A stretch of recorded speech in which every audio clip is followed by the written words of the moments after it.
अगले जो चीज है हमें यहाँ पढ़नी चाहिए वो है सर या सरोवर, या हम बोल सकते हैं इन्हें रण, जो कि एग्जाम में पूछा जाता है कि क्या होते हैं। जैसे कच्छ का रण है ना, बाड़मेर में भी लघु रण पाया जाता है। क्या है ये?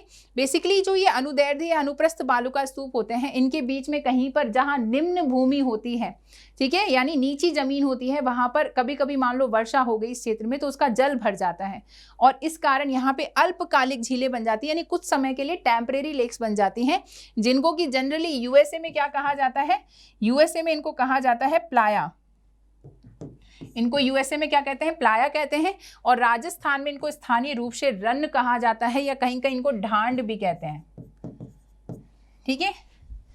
और ये जो होते हैं जब ये सूख जाती हैं, जब ये रण जो है जिसमें पानी भरा हुआ है, तो ये अल्पकालिक झीलें हैं, धीरे धीरे इनका पानी रिस के या तो नीचे चला जाता है, क्योंकि बालू मिट्टी जो होती है उसकी अवशोषक क्षमता अच्छी होती है, तो ये पानी रिस के कई बार जो है भूमिगत जल पट्टी में चला जाता है। तो जब ये पानी नीचे रिस के चला जाता है तो वहां पे क्या करता है, ये ऊपर की तरफ ये पानी सूख जाता है, तो वहां पे एक जिप्सम की पपड़ी बन जाती है, और इस जिप्सम की सूखी पपड़ी को बोला जाता है खड़ीन, ठीक है, खड़ीन बोलते हैं इसको।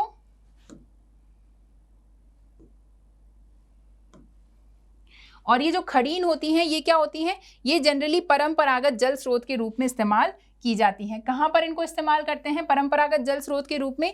तो ये जो है 15वीं शताब्दी में, खड़ीन जो है 15वीं शताब्दी में पालीवाल ब्राह्मणों के द्वारा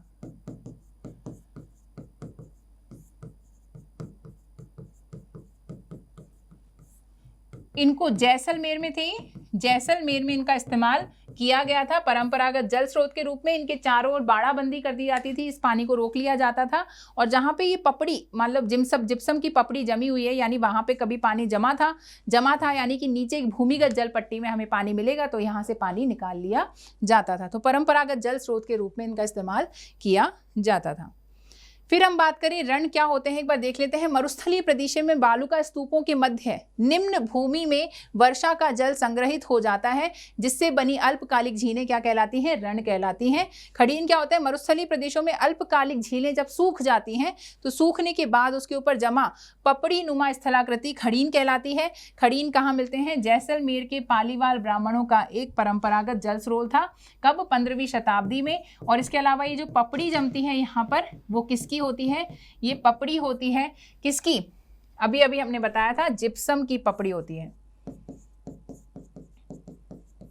ठीक है। तो ये जिप्सम की पपड़ी जम जाती है, ठीक है। तो इस प्रकार से ये रण खड़ीन हो गए। बाकी के बालुका स्तूपों की चर्चा हम अपने अगले लेक्चर में करेंगे। इस लेक्चर के लिए इतना ही। इसको जरूर से रिवाइज कीजिए, इंपॉर्टेंट है। रण और खड़ीन तो बहुत ज़्यादा इंपॉर्टेंट है एग्जाम के लिए। बालुका स्तूपों के प्रकार भी हम बचे हुए जो हैं अगले लेक्चर में कवर करेंगे। इस लेक्चर के लिए इतना ही।